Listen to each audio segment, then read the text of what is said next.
Ang mabuting balita ng Panginoon ayon kay San Marcos.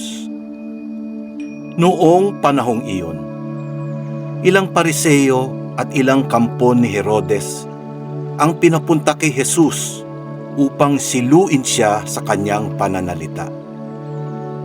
Lumapit sila sa kanya at ang sabi, "Guro, nalalaman po namin kayo'y tapat at walang pinangingimian, sapagkat pareho ang pagtingin ninyo sa lahat ng tao. At itinuturo ninyo kung ano ang kalooban ng Diyos sa mga tao. Naaayon po ba sa kautusan ang pagbabayad ng buwis sa Cesar?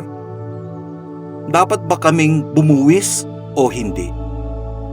Ngunit batid ni Jesus na sila'y nagkukunwari, kaya't sinabi niya sa kanila, "Bakit ba ibig ninyo akong siluin? Bigyan ninyo ako ng isang denaryo. Titignan ko." At kanilang binigyan siya. "Kaninong larawan at pangalan ang nakaukit dito?" tanong ni Jesus. "Sa Cesar po," tugon nila. Sinabi ni Jesus, "Ibigay ninyo sa Cesar ang sa Cesar at sa Diyos ang sa Diyos." At sila'y namangha sa kanya. Ang mabuting balita ng Panginoon. Pinupuri ka namin, Panginoong Hesukristo. Ibinigay ninyo sa Caesar ang sa Caesar at sa Diyos ang sa Diyos.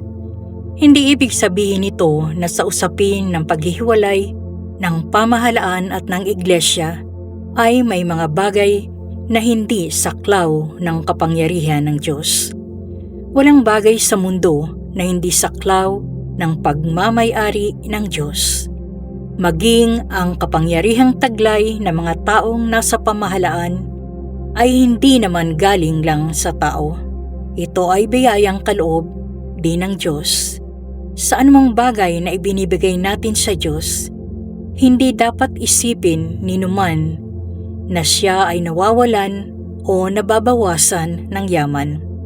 Mga katiwala lamang tayo ng Diyos na may tungkuling magsulit ng mga bagay na ipinagkatiwala sa atin. Maging ang ating buhay ay hindi rin lubos na pag-aari ng tao. Hawak pa rin ito ng Diyos at saklaw ng kanyang pagmamay-ari.